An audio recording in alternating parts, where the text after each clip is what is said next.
My name is Daniel. I'm 26 years old, and until recently, I lived in a house where silence carried more weight than words. You'd think I'd be used to it by now. The passive-aggressive sighs at dinner, the lingering looks of disappointment, the way my dad would clear his throat like he was preparing to say something important, only to mutter, "Never mind," and walk off.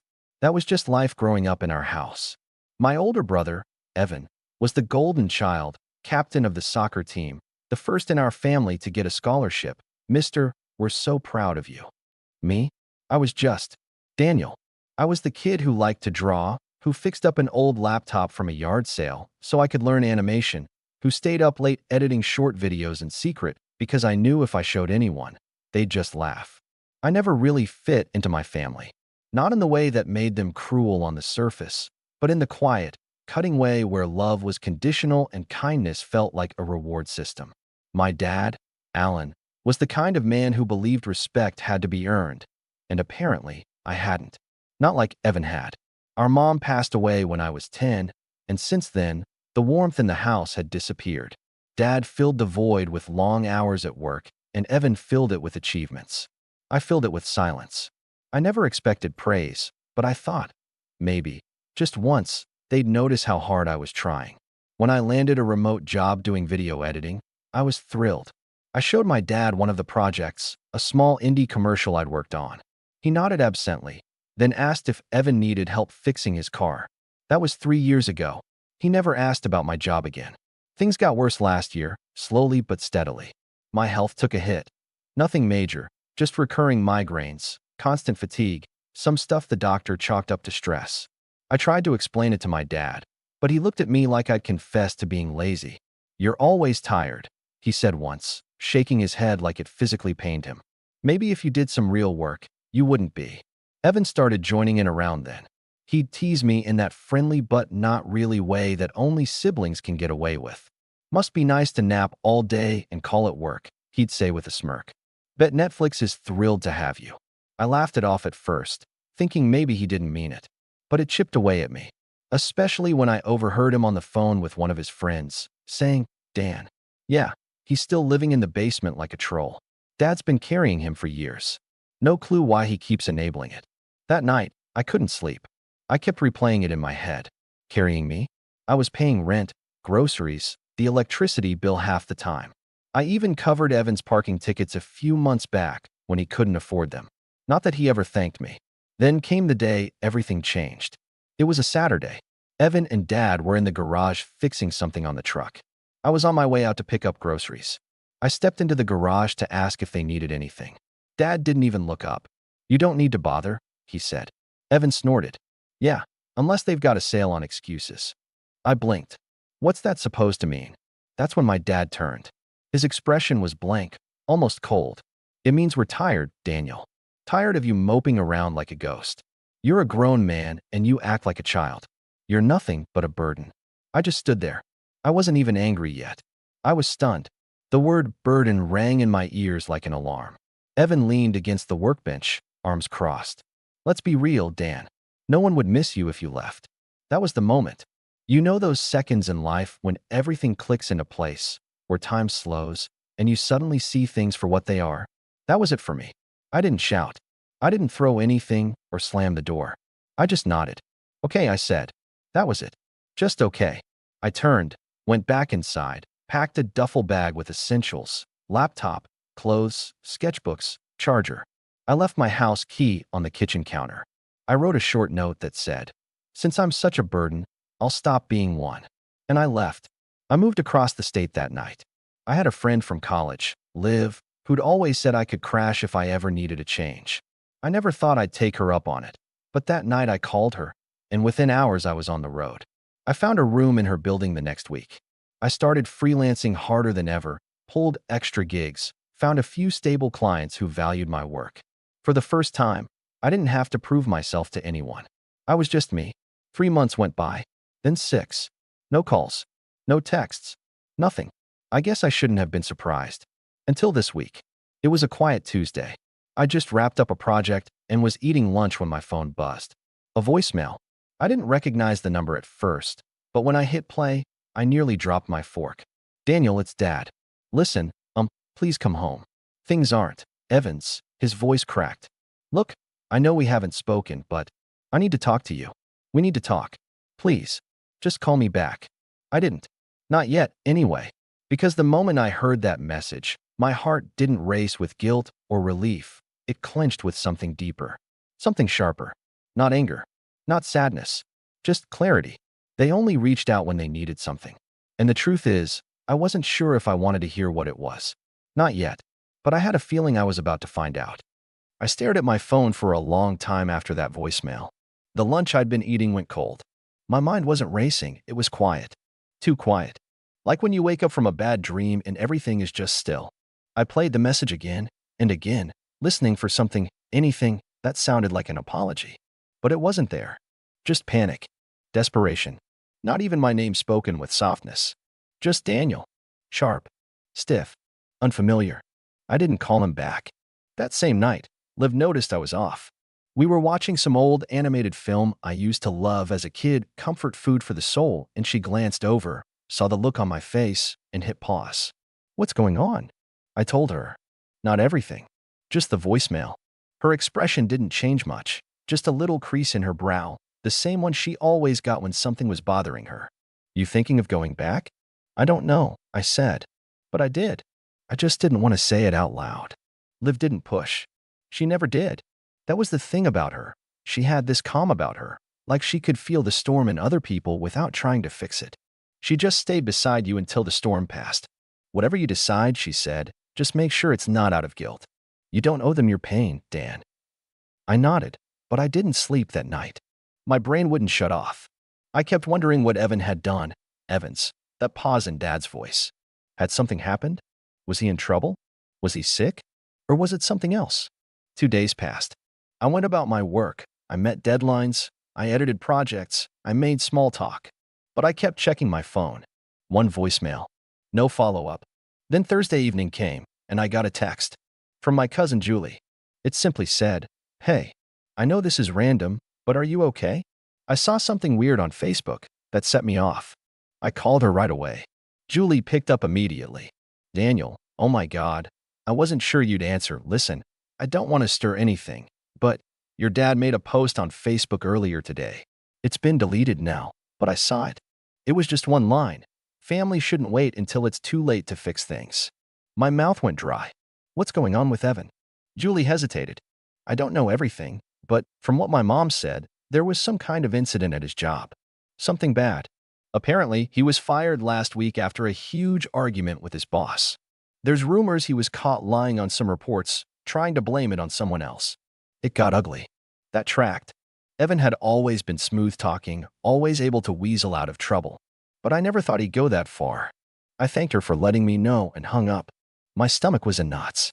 Not because Evan had lost his job, but because I knew what was happening. I'd seen this pattern before. When things fell apart for Evan, Dad swooped in. He defended him. He protected him. And when that wasn't enough, he looked for someone to blame, or someone to save them. And now that someone was me. The next morning, I got another voicemail. This time from a different number. Shorter. Clipped. "Daniel, it's Evan. I know I said some stuff I shouldn't have. Can we just talk? Please." No apology. Just a softening of tone. Like if he sounded sorry, maybe I wouldn't notice that he wasn't actually saying sorry. I didn't respond. Instead, I went for a walk. It was cloudy, cool. The kind of weather that makes you think too much. I found a bench by the river and sat there for an hour, just watching the water. And I started to remember things. Like how, when we were kids, Evan used to hide my sketchbooks and tell me it was for my own good. So you'll stop embarrassing yourself. How Dad refused to come to the student showcase when I won a small local award for an animation short. Said he had work, then later admitted he just didn't think it was that important. How I once offered to help Evan with a video presentation for his college course, spent 3 nights editing it for him, and he turned it in without crediting me, and when I asked why, he just shrugged and said, "You're good at being invisible." I think part of me always hoped they'd come around. That if I kept proving myself, one day I'd finally be enough. But now, it wasn't just about being enough. It was about whether I wanted them to be part of my life at all. That weekend, I got a letter in the mail. A real letter. Handwritten. The return address was home. Inside, it was just a single page. My dad's handwriting. Neat. precise. Daniel, I don't know how to fix what I said. I don't even know if it can be fixed. I just know I was wrong. About you. About everything. I said things I can't take back. And Evan, he's lost right now. I am too. We both are. I'm not asking you to come back. I'm just asking you not to disappear completely. You were never a burden. I was. Dad, it should have hit me harder than it did. I stared at the letter for a long time. Then I folded it back up, slid it into the envelope, and tucked it away in a drawer. That night, I opened up a blank document and started writing. Not a message to him. Not a reply. Just words. My story. My version. What it felt like to grow up feeling like a shadow. What it meant to walk away without burning everything down. What it meant to finally breathe. And as I wrote, I realized I wasn't writing it for them. I was writing it for me. Because sometimes the only way to find peace isn't to go back. It's to move forward. And I had a feeling I was just getting started. But then 2 days later, something happened that changed everything. I got another voicemail. Only this time, it wasn't from my dad or Evan. It was from my childhood neighbor, Mrs. Patel. And her message? Daniel, I think you need to come home. There's something you don't know. I froze. Because the tone in her voice wasn't desperate. It wasn't manipulative. It was scared. And that's when I knew this wasn't over. I must have replayed that voicemail at least a dozen times. Mrs. Patel had always been a kind soul, quiet, gentle, never one to exaggerate or gossip. When we were kids, she used to bring over tins of her homemade almond cookies every Christmas. Even after Mom passed, she kept doing it. Just left them at the door with a note. No fuss, no expectations. So hearing her voice laced with fear, that got under my skin in a way my father's apology never could. I called her back immediately, hands clammy, my heart already bracing for something I couldn't name. She picked up after one ring. Daniel, she said. Thank God. Her voice was hushed, like she didn't want anyone to hear. I'm here, I said quickly. What's going on? Are you okay? I'm fine, dear. It's not me, she said, pausing, like she was trying to figure out how to say something she really didn't want to say. It's your father. And Evan. They've done something. And I didn't want to be the one to tell you, but I think you deserve to know. Before they try to pull you into it. I leaned forward, voice tense. What did they do? She hesitated. There was a man here yesterday. Some kind of investigator. He knocked on my door, asking questions about your dad. About financial records. Property lines. I didn't tell him much, but Daniel, your name came up. My name. My mouth went dry. In what way? They think your father may have taken out loans, she said carefully. Loans against the house. Against some assets that, well, that weren't his alone to leverage. I didn't respond at first. I felt like I'd been dunked in ice water. She continued, her voice full of apology. They think he forged your name. Maybe on a cosign. I don't know all the details. But the man said you might be legally liable if you don't act quickly. That's why I called. You need to check. Immediately. I thanked her, repeatedly, and hung up, my hands shaking as I opened my laptop. I pulled up my credit report, and what I saw made my stomach twist. There it was. A personal loan in my name. $35,000. Opened 6 months ago. Address listed? My father's. Cosigner? None. Signature? Mine. Except it wasn't. It looked like mine. Close enough to fool a bank. But I knew my own hand. This was not my signature. My mind reeled. I scrolled further. A second entry. A line of credit attached to a small business account. Again, my name. A fake signature. I leaned back in my chair, staring at the screen like it would rearrange itself into something less damning. But it didn't. And slowly, coldly, the pieces began to fit together. Dad had panicked when Evan lost his job. The golden boy. The family legacy. The one who was supposed to carry the name forward.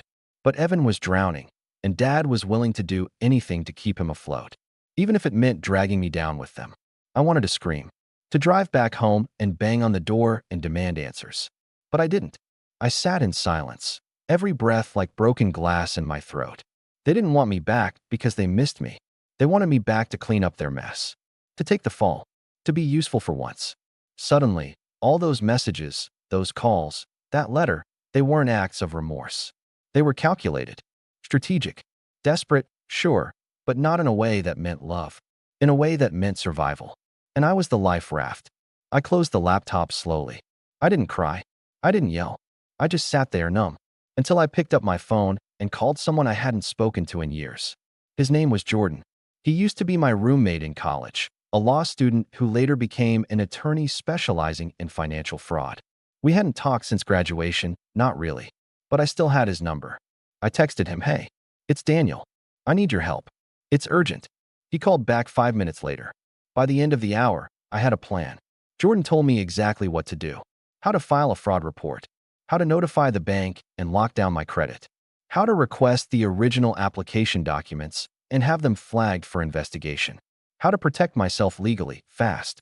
It wasn't going to be easy. It wouldn't be quick. But I wasn't helpless. And this time, I wasn't going to stay silent. The next morning, I did something I never thought I'd do. I drove back home. Not to stay, not to talk, to confront. I parked across the street from the house I'd once called mine. It looked the same, yet different, smaller, sadder. The lawn was overgrown. The shutters crooked. There was an oil stain on the driveway that hadn't been there before. I walked up to the door and knocked once. Evan opened it. His face froze. "Dan." I didn't smile. "Where's Dad?" He blinked, clearly trying to read my expression, then stepped aside. Inside, I stepped through the threshold, into the living room where nothing had changed. Same faded recliner, same broken lamp with the crooked shade, same scent of dust and regret. Dad was sitting at the kitchen table, flipping through a pile of envelopes. When he looked up and saw me, his eyes widened. "Daniel, you came." I dropped a folder onto the table. His smile faltered. "What's this?" I leaned in, my voice cold. "That's the paperwork. For the loans you took out. In my name." He paled. Evan stiffened behind me. I continued. "I know everything. I know about the forgery, the fraud. I've already contacted the banks, filed the reports, pulled my credit. You dragged me into your mess without even asking. You used me." Dad opened his mouth, but no words came out. I shook my head. "And now you're going to face the consequences." And then, before either of them could speak, my phone buzzed. A text from Jordan. It said, "The bank just confirmed. They're launching an investigation. They want to speak to you directly, and they're opening a criminal case."